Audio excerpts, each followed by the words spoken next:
4월 마지막 주일이고 또 부활절 기간 중 네 번째 주일입니다. 예배 오신 모든 성도님들은 주님의 이름으로 환영합니다. 얼마 전에 예능 프로그램을 하나 보다가 이 유행가 가사에 특정 단어가 들어가는 그런 노래를 하는 게임을 보았는데요. 예를 들면 이 사람이라는 단어가 들어가는 그 노래의 소절을 자기 차례가 오면은 불러야 하는데 금방 생각이 안 나는 것도 문제이지만 그거 보면서 제가 요즘에 노래를 정말 잘 모르는구나라는 것을 이제 알게 되었어요. 그러면서 속으로 찬송가나 복음성가로 좀 하면은 그래도 좀 맞힐 텐데 이런 생각이 들었는데 오늘 그 예배 주제어가 이름이어서 저 이름과 관련해서 이런 시도를 해봤는데요. 생각보다 쉽지는 않더라고요. 그래서 이제 오늘 선곡한 찬양들이 다 이름이 들어간 그런 찬양이었는데 여러분도 한번 이름이 들어가는 그런 찬양이나 찬송가 한번 생각해 보셔서 더 많은 찬양들을 찾아보시면 좋겠습니다. 오늘 우리가 하나님 앞에 이렇게 예배하러 나왔는데 이 찬양의 가사들이 우리의 예배하는 마음이면 좋겠습니다. 예수의 이름으로 나는 일어서겠습니다. 어떤 원수가 날 향해 와도 내가 넘어지지 않는 것은 예수의 이름 때문입니다. 그래서 모든 이름 위에 뛰어난 그 이름을 내가 찬양하고 그 이름을 높입니다. 그리고 예수 그 이름은 내 마음에 숨겨진 보석이고 새겨진 기쁨입니다. 오늘 우리가 부를 찬송은 예수의 이름은 세상의 소망, 천국의 기쁨이라는 그런 가사를 가지고 있는데 우리 자리에서 일어나서 찬송가 91장 슬픈 마음 있는 사람 함께 찬양하겠습니다.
시편 23편입니다.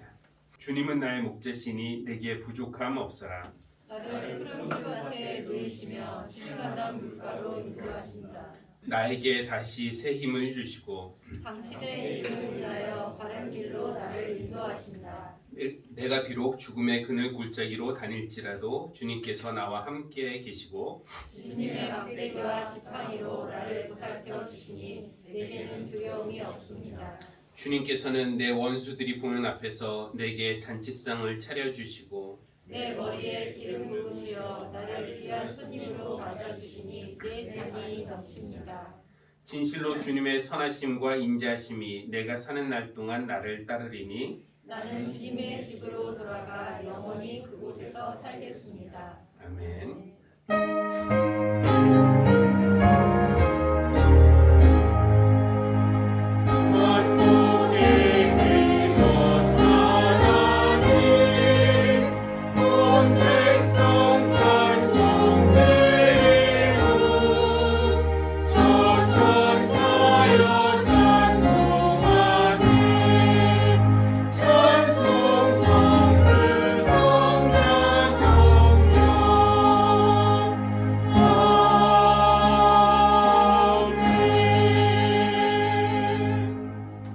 이제 자리에 앉겠습니다. 화면에 나와 있는 공동의 기도 우리 한 목소리로 함께 드리겠습니다. 시작. 하나님, 양들이 풍성한 생명을 얻게 하려고 오셨고 양들을 위하여 목숨도 기꺼이 내어주시는 선한 목자이신 하나님을 찬양합니다. 우리가 줄일 때 푸른 풀밭으로 인도하시고 지칠 때 쉴만한 물가로 이끄시고 죽음의 골짜기를 지날 때에도 함께 하시며 보호하시니 우리에겐 두려움도 없고 부족함도 없습니다. 우리 잔을 넘치게 하시니 주님의 선하심과 인자하심을 찬양합니다. 하나님, 부활하신 주님은 우리를 찾아오셔서 내 양떼를 먹이라며 우리에게 주님이 감당하셨던 사명을 맡기셨습니다. 우리가 주님의 마음을 배우게 해 주십시오. 그래서 모든 생명을 소중히 여기게 하시고 쓰러지고 낙심하고 아픈 사람들에게 손을 내밀어 주님의 사랑으로 일으켜주는 교회가 되게 해 주십시오. 예수님의 이름으로 기도합니다. 아멘. 사도행전 3장 11절에서 19절 말씀입니다. 그 사람이 베드로와 요한 곁에 머물러 있었는데 사람들이 모두 크게 놀라서 솔로몬 행각이라고 하는 곳으로 달려와서 그들에게로 모여들었다. 베드로가 그 사람들을 보고 그들에게 말하였다. 이스라엘 동포 여러분, 어찌하여 이 일을 이상하게 여깁니까? 또 어찌하여 여러분들은 우리가 우리의 능력이나 경건으로 이 사람을 벗게 하기나 한 것처럼 우리를 바라봅니까? 아브라함의 하나님과 이삭의 하나님과 야곱의 하나님, 곧 우리의 조상의 하나님께서 자기의 종 예수를 영광스럽게 하셨습니다. 여러분은 일찍이 그를 넘겨주었고 빌라도가 놓아주기를 작정하였을 때에도 여러분은 빌라도 앞에서 그것을 거부하였습니다. 여러분은 그 거룩하고 의로우신 분을 거절하고 살인자를 놓아달라고 청하였습니다. 그래서 여러분은 생명의 근원이 되시는 주님을 죽였습니다. 그러나 하나님께서는 그를 죽은 사람들 가운데서 살리셨습니다. 우리는 이 일의 증인입니다.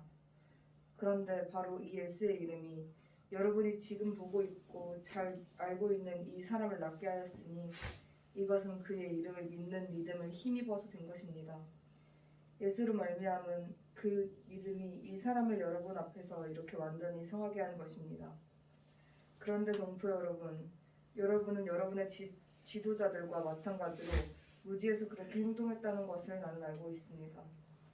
그러나 하나님께서는 모든 예언자의 입을 빌어서 그리스도와 고난을 받아야만 했다고 미리 선포하신 것을 이와 같이 이루셨습니다. 그러므로 여러분은 회개하고 돌아와서 죄 씻음을 받으십시오. 이는 우리에게 주신 하나님의 말씀입니다. 하나님 감사합니다. 기도하겠습니다. 거룩하신 하나님, 하나님이 거룩하게 구별하시고 복되게 하신 오늘 교회에 모여 하나님을 예배하게 하시니 감사합니다. 하나님은 우리 존재의 근원이시며 우리 삶의 이유이심을 고백하며 하나님 앞에 나옵니다. 예수 그리스도의 이름을 힘입어 하나님 앞에 나오는 우리 모두를 따뜻하게 받아주시고 또 각 사람이 주님 안에서 온전히 받아들여지는 감격을 누리게 하여 주십시오. 하나님, 우리가 무엇이기에 이렇게까지 사랑하여 주시고 우리가 무엇이라고 이렇게까지 크신 은혜를 베풀어 주십니까? 하나님의 사랑에 감격하며 또 기뻐하며 감사하는 마음으로 하나님을 예배합니다. 하나님, 그러나 한때 우리에게 있던 그런 감격과 감사도 유효기간이 있는지 어느새 쉽게 사라지고 우리는 또 세상에서 다른 즐거움이 없는지 찾고 돌아다니다가 쉽게 길도 잃고 지치기도 합니다. 하나님, 너무 열심히 세상의 것과 나의 욕망을 추구하다가 길을 잃은 우리에게 속도를 줄이는 법과 또 천천히 가는 사람들과 동행하는 법을 가르쳐 주십시오. 저희가 잘못된 방향으로 가고 있다면 그 길에 빛을 비추시어 그것을 깨닫고 하나님께로 돌아올 수 있도록 인도해 주십시오. 우리에게 내가 길이요 진리요 생명이라고 말씀하신 주님 안에서 우리가 가야 할 길을 발견하게 하시고 또 주님이 가신 길을 우리도 기꺼이 함께 걷는 믿음의 형제자매들 되게 하여 주십시오. 하나님, 우리 하늘씨앗 교회 안에서 한 몸을 이룬 사랑하는 지체들을 위해 기도합니다. 몸과 마음이 아픈 이들 있습니다. 우리에게 삶의 온전한 기쁨을 누리지 못하게 하는 모든 질병을 하나님 꾸짖어 주시고 성령님의 능력으로 치유하여 주시고 회복하여 주시기를 간구합니다. 일터에서 수고하는 우리 성도들, 또 직장을 구하거나 지금의 일을 계속할지 고민하는 이들, 또 일의 이 기쁨과 보람을 잃은 이들도 있습니다. 우리가 하는 일이 그냥 무의미한 일이 아니라 하나님의 소명과 연결시킬 수 있는 지혜를 주시고 우리가 하는 일을 통해서 세상에서 하나님께 영광 올려드리고 또 사람들에게 하나님의 덕을 끼칠 수 있는 그런 일을 할 수 있게 인도하시고 그 일을 할 수 있는 능력도 건강도 허락해 주시기를 간구합니다. 가족의 구원을 위해서 기도하는 성도들도 있습니다. 가족의 영혼을 하나님께 부탁하면서 우리가 그렇게 기도할 때 초조하거나 불안하지 않게 하시고 하나님이 반드시 만나주시고 구원해 주실 것을 믿고 그런 확신을 가지고 주님을 신뢰하도록 인도하여 주십시오. 내적인 상처 때문에 가족, 이웃 혹은 직장에서의 사랑 관계 때문에 경제적인 이유로 학업 때문에 고민하거나 슬퍼하거나 두려워하거나 낙심하는 우리 성도들 있다면 주님 오늘 찾아오셔서 위로하시고 격려하시고 용기를 북돋아 주시기를 기도합니다. 오늘의 예배를 온전히 하나님께 맡깁니다. 예수님을 통해 하나님께서 우리에게 베푸신 사랑이 얼마나 큰지 새롭게 깨닫게 하여 주시고 예수의 이름이 우리 마음에 새겨진 기쁨과 또 보석이 되는 은혜로운 예배가 되도록 인도하여 주십시오. 예수님의 이름으로 기도합니다. 아멘.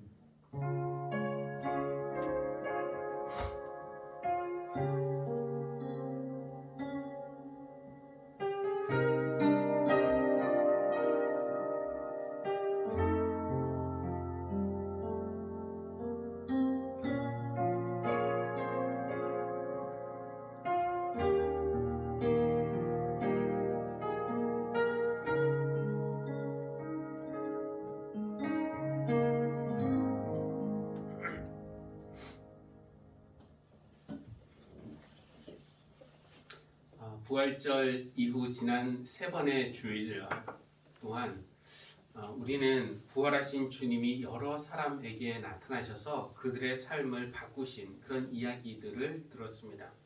부활하신 주님이 가장 먼저 막달라 마리아에게 나타나셔서 그의 눈물을 닦으시고 막달라 마리아를 부활의 첫 증인으로 삼으셨다는 이야기, 그리고 그 다음 주에는 의심하는 도마에게 나타나셔서 손과 옆구리를 보여주시며 도마가 참 믿음에 이르도록 인도해 주신 그 이야기, 그리고 지난 주일에는 옛 생활로 돌아가려던 베드로에게 주님이 나타나셔서 그의 사랑을 확인하시고 또 내 양떼를 먹이라는 그런 소명을 주신 이야기를 들었습니다.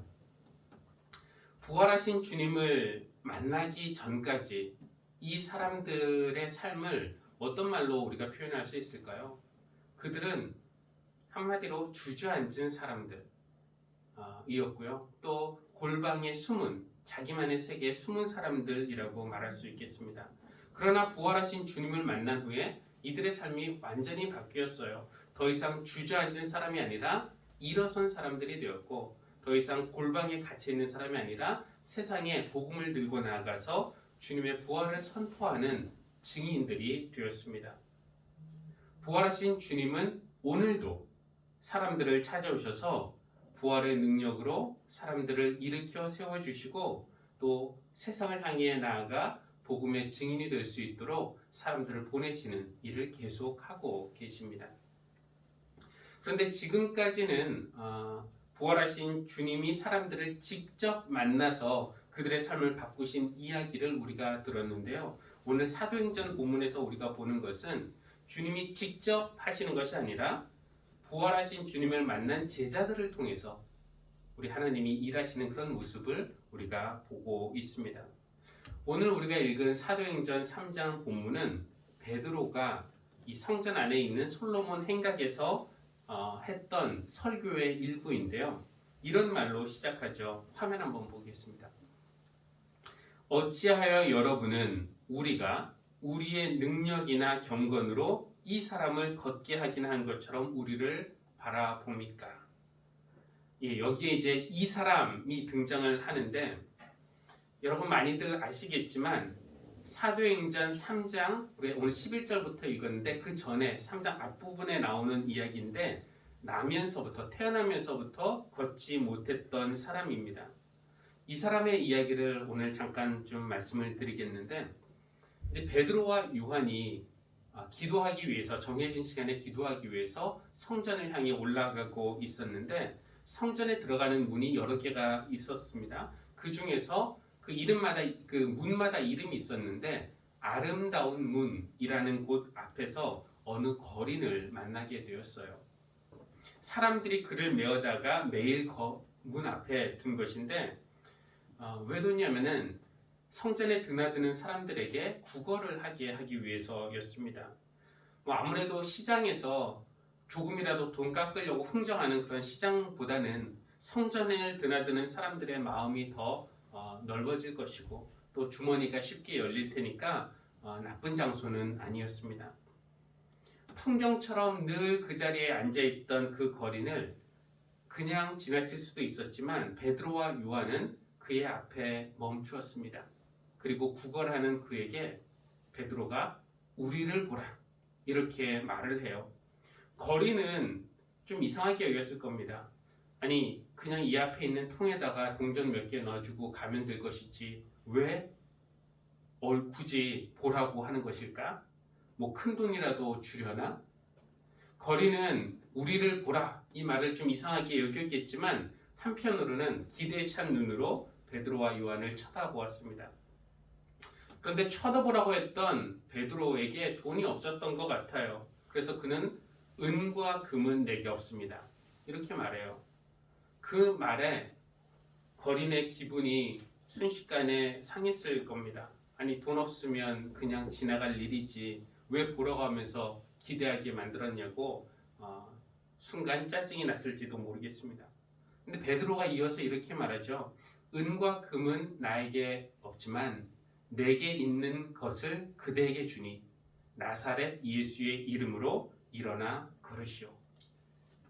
그러면서 그의 손을 잡아 일으키니까 그의 다리와 발목에 힘이 생겨서 그가 벌떡 일어나게 되었다는 겁니다. 그래서 어떻게 되는가? 3장 8절 다음 화면 한번 보면은요. 그는 걷기도 하고 뛰기도 하고 하나님을 찬양하면서 그들과 함께 성전에 들어갔다. 이 갑작스러운 현상 앞에서 사람들이 몹시 놀랐지만 도대체 이게 무슨 일인지 이 현상을 언뜻 이해할 수가 없었습니다. 이건 뭐지? 누가 한 거지? 어떻게 한 거지? 그래서 베드로와 요한과 나면서부터 못 걸었던 그러나 지금은 멀쩡하게 걷고 있는 그 사람이 모여있는 곳에 사람들이 몰려들기 시작했어요. 그리고 아마 존경과 경의에 찬 눈빛으로 베드로와 요한을 바라봤겠죠. 그러자 베드로가 그들에게 말씀을 선포하기 시작한 겁니다. 여러분 어찌해서 이 일을 이상하게 여기십니까? 여러분은 어찌해서 우리의 능력이나 경건으로 이 사람을 낫게 하긴 한 것처럼 우리를 그런 눈으로 바라보십니까? 아니 이거 당신들이 한 거 아니었습니까? 이 사람 나면서부터 걷지 못했던 거 우리가 다 아는 사실인데 당신이 곁에 가서 뭐라고 하더니 일으켜 세운 거 아닙니까? 베드로는 그것이 자기의 능력을 한 것이 아니라고 그렇게 말합니다. 그러면 어떻게 했는가? 베드로는 힘을 줘서 이렇게 말하죠. 다음 페이지 한번 보겠습니다. 바로 이 예수의 이름이 여러분이 지금 보고 있고 잘 알고 있는 이 사람을 낫게 하였습니다.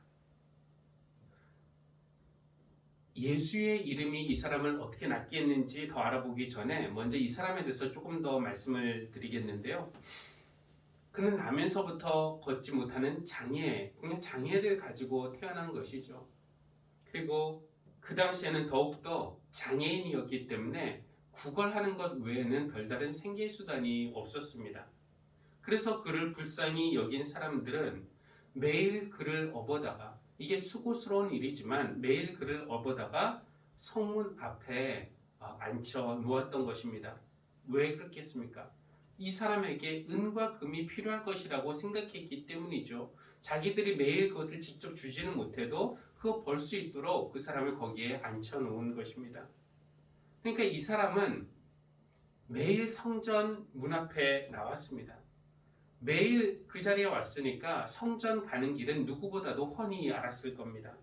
그리고 거기에 앉아서 매일 관찰하면서 누가 성전에 잘 드나드는지, 심지어는 누구 믿음이 좋은지도 잘 알았을 겁니다. 하지만 이 사람은 늘 문 밖에만 있었지 자신은 정작 한 번도 그 성전 안에 들어가 본 적이 없었어요. 성전에서 들리는 찬양 소리는 들었지만 정작 자기 입으로는 한 번도 찬양하지 않았고, 예배하는 사람들 누군지 다 알았지만 한 번도 직접 예배 기쁨 누리지 못했고, 사람들 기도하는 모습도 지켜봤지만 아마 자신의 입으로는 한 번도 하나님 하면서 불러본 적이 없었을 것입니다. 그는 다만 자신의 생계를 위해서 하나님의 집에 열심히 찾아온 겁니다. 매일 성전에 나왔지만 그 성전의 예배가 자기의 예배 아니었고, 성전의 찬양이 자기의 찬양 아니었고, 성전의 기도가 자기의 기도가 아니었습니다. 만약에 이 말씀이 오늘 우리에게 조금의 불편한 찔림을 준다면은, 우리가 교회에 오지만 정말 드리는 예배가 아니라 보고 있는 그런 예배를 드리고 있는 것이라면, 혹은 나의 먹고 사는 문제에 복을 받기 위해서 교회에 오는 것이라면, 신체적 장애가 있느냐 없느냐의 차이 외에는 이 사람이나 우리나 큰 차이는 없을 겁니다. 그런데 한번 생각을 해보게 돼요. 정말 우리에게 필요한 것, 하나님이 우리에게 꼭 주셔야 되는 것은 은과 금인가? 이 사회에 여러 가지 분야들이 있지만 그 중에서 경제는 좀 과잉 관심을 받고 있는 것처럼 느껴집니다. 모두의 관심이 어떻게 해야 더 많이 벌고 더 잘 먹고 더 잘 쓰느냐에 집중되어 있는 것처럼 보입니다. 정말 경제만 살리겠다고 하면은 그 사람이 최고인가요? 경제가 어렵다, 먹고 살기가 점점 힘들어진다는 말은 늘 들었던 것 같습니다. 물론 코로나 때문에 실제로 세계 경제가 어려워진 것은 사실이고요. 이런 상황에서 정말 힘든 분도 계시죠.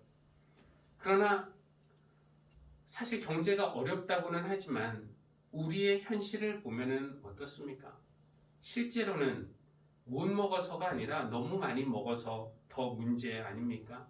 그러니까 못 먹어서 생기는 병보다는 너무 먹어서 생기는 병이 더 많고, 살을 어떻게 찌울까 보다는 살을 어떻게 뺄까 고민하는 사람들이 더 많은 현실인데, 정말 우리에게 필요한 것은 은과 금은 아닐 것입니다.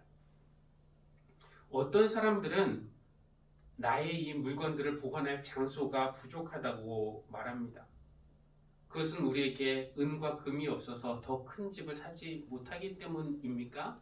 아니면은 필요 이상으로 더 구매하는 지나친 소비욕 때문입니까? 정말 이제 우리에게 필요한 것은 은과 금은 아닐 겁니다. 오늘 사도행전 말씀에서도 나면서부터 걷지 못했던 이 사람의 근본적인 문제를 해결해 준 것은 은과 금이 아니었습니다. 그 사람은 은과 금을 얻기 위해서 나왔지만 그것이 그의 문제를 해결하는 방법은 아니었습니다. 은과 금은 그 사람의 하루하루의 생활의 문제는 해결해 줄 수 있지만 그의 삶의 근본적인 문제는 해결해 줄 수가 없었어요. 그 사람의 삶을 근본적으로 바꿔준 것은 은과 금이 아니라 바로 나사렛 예수의 이름이었습니다. 나사렛 예수의 이름으로 일어나 걸으시오. 예수의 이름으로 고침받은 이 사람에게 변화가 일어났는데 그것은 단지 지금 평생 못 걷던 사람이 걷게 되었고 뛰게 되었다. 이것도 놀라운 변화이지만 이것보다 훨씬 더 근본적인 변화가 일어났습니다. 아까 우리가 읽은 말씀인데요. 그는 걷기도 하고 뛰기도 하고 그리고 하나님을 찬양하면서 그들과 함께 성전에 들어갔다 라고 되어 있습니다. 그가 성전에 들어가 하나님을 찬양하는 사람이 되었다는 것, 제 눈에는 그가 걷게 되었다는 것, 뛰게 되었다는 것, 병에서 낫게 된 것보다 더 큰 기적은 그가 성전에 들어가서 하나님을 찬양하는 사람이 되었다는 것처럼 보입니다. 그러니까 몸의 치유는 더 큰 영적인 변화를 위한 시작일 뿐이었다는 것이죠. 물론 사람들의 눈에는 여전히 그의 몸이 낫게 된 것이 더 큰 기적으로 보였던 것 같습니다. 좋습니다. 어쨌든 신체 치유이든지 영적인 변화이든지 그 기적을 일으킨 능력은 나사렛 예수 그리스도의 이름이었다고 베드로는 선포합니다. 물론 여기서 이름이라고 해서 예수라는 이름 자체에 어떤 주술적인 마법적인 힘이 있다라는 것은 아닙니다. 이름은 존재를 가리키는 말이에요. 그러니까 이름의 능력이 있다라는 것은 예수님의 존재의 능력이 있다는 말입니다. 우리가 예수의 이름을 믿는다는 것은 그 이름만 믿는다는 것이 아니라 예수님이 누구신지 하나님의 아들이시라는 것과 주님의 삶 그리고 죽음 그리고 부활 예수님 전체를 믿는 것을 말하는 것입니다. 베드로는 이 나사렛 예수 그리스도의 이름의 능력을 말하기 전에 먼저 이 사람들이 그분을 어떻게 했는지를 먼저 지적합니다. 이렇게 말해요. 여러분은 일찍이 그를 넘겨주었습니다.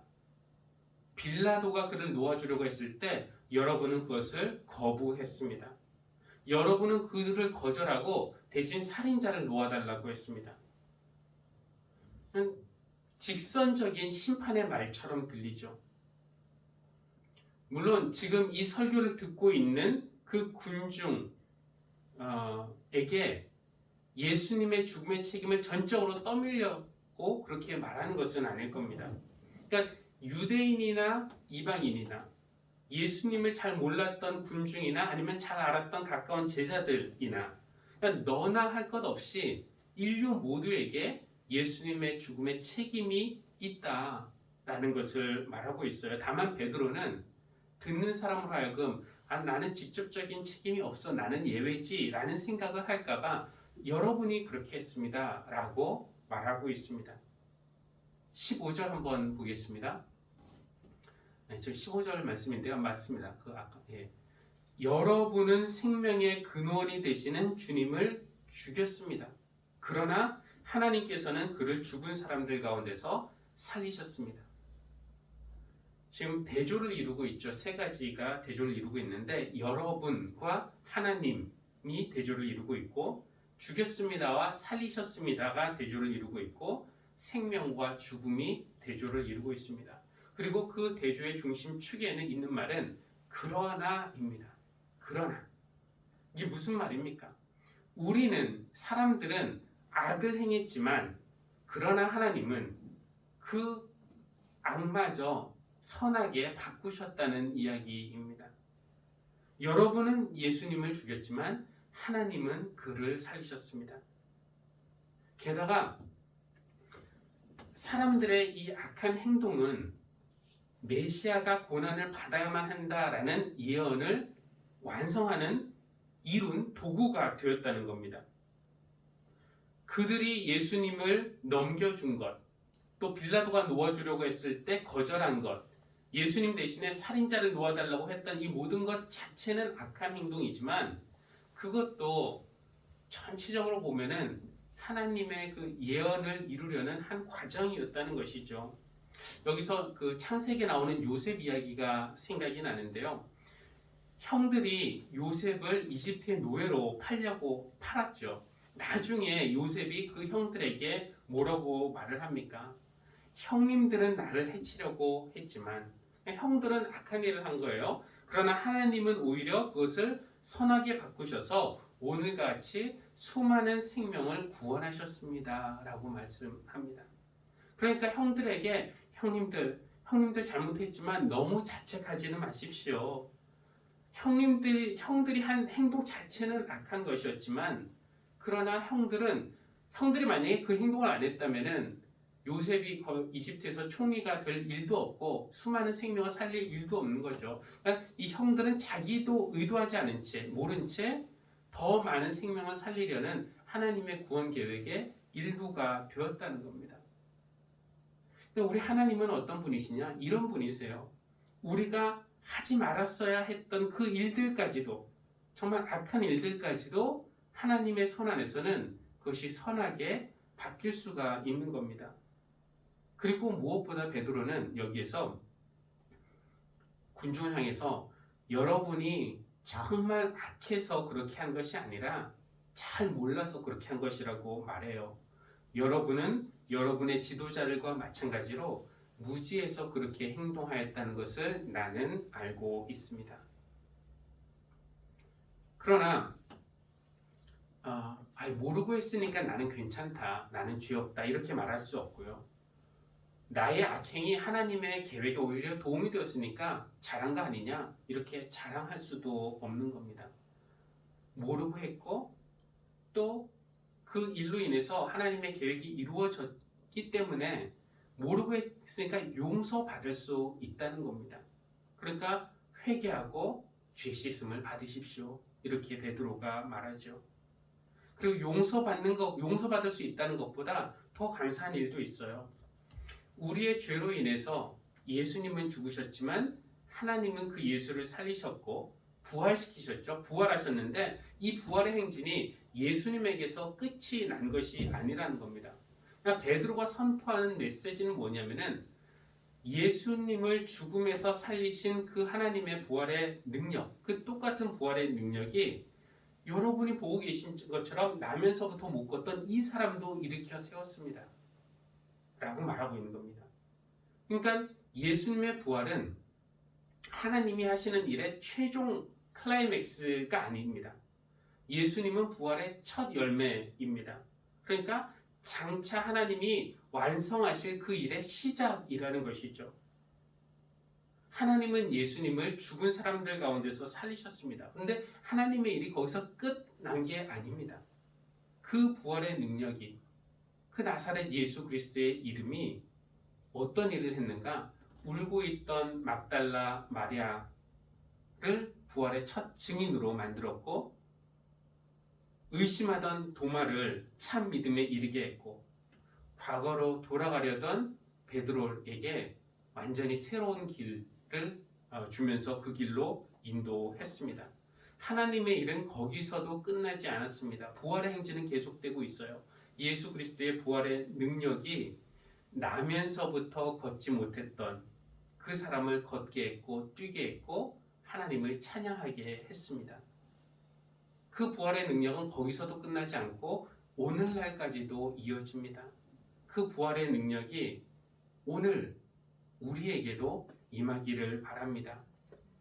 그래서 예수의 이름이 부활하신 그 분이 우리의 몸과 마음의 병을 고쳐주시기를 우리의 관계에 화해와 평화를 회복시켜 주시기를 주저앉은 우리를 일어선 사람이 되게 해주시기를. 그리고 무엇보다 기도하고 찬양하고 예배하는 것을 구경하는 사람이 아니라 직접 예배하고 찬양하고 기도하는 그런 사람으로 변화시켜 주시기를 바랍니다. 여러분 눈을 감고 한번 이 가사를 다시 들어보시면 좋겠습니다. 예수 그 이름 나는 말할 수 없네. 그 이름 속에 있는 비밀을, 그 이름 속에 있는 사랑을, 그 사랑을 말할 수 없어서 그 풍부한 표현 못해서 비밀이 되었네. 그 이름 비밀이 되었네.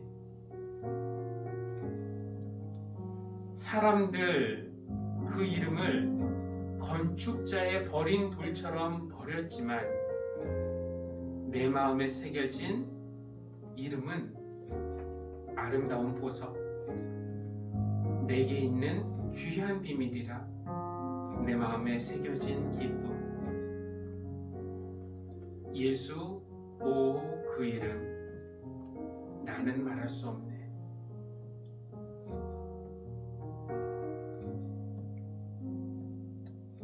예수의 이름이 여러분 마음에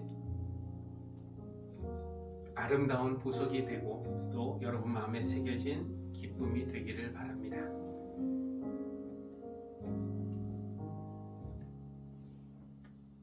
우리 찬송가 94장 함께 찬양하겠습니다.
부활을 먼저 경험했던 제자들이 예수의 이름으로 나면서부터 걷지 못했던 그 사람을 향해 손을 내밀자 그가 걷고 뛰고 찬양하는 사람이 되었습니다.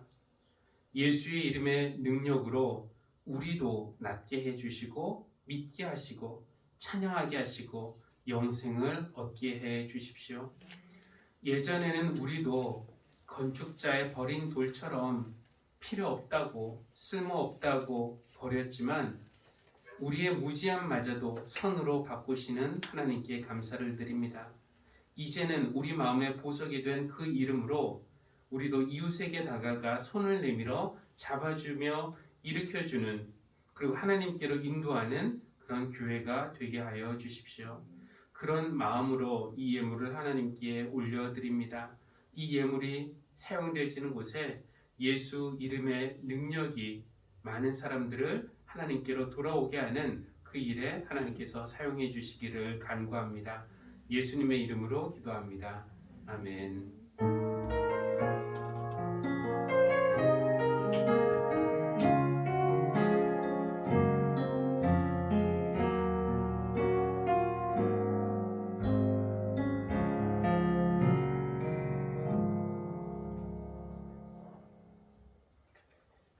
교회 소식 전해드리도록 하겠습니다. 여러분 잘 해주시고 계신데 계속해서 교회에서도 방역 수칙을 잘 지켜주시기 바라고요. 오늘부터 다시 김밥을 나눠 드리는데 교회에서는 식사를 할 수 없으니까 하나씩 가지고 가시기를 바라겠습니다.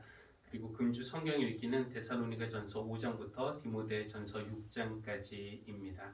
열심히 참여해 주시기를 바랍니다. 우리 자리에서 일어나서 620장 찬양한 후에 축도로 예배 마치겠습니다.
이제는 우리를 위해 생명을 내어주시어 우리 마음에 가장 귀한 이름이 되신 예수 그리스도의 은혜와 그 예수를 죽은 사람들 가운데서 살리심으로써 우리의 무지와 악행마저도 사용하여 선을 이루시는 창조주 하나님의 크신 사랑과 그 이름 앞에서 회개하여 용서받게 하시고 일어서게 하시고 낫게 하시고 찬양하게 하시고 그리고 이웃에게 다가가 주님의 이름으로 손을 잡게 하시는 성령님의 감화 감동 교통하심이 오늘 예배하는 모든 사랑하는 성도들 위해 지금부터 영원까지 늘 함께 하시기를 간절히 축원합니다. 아멘.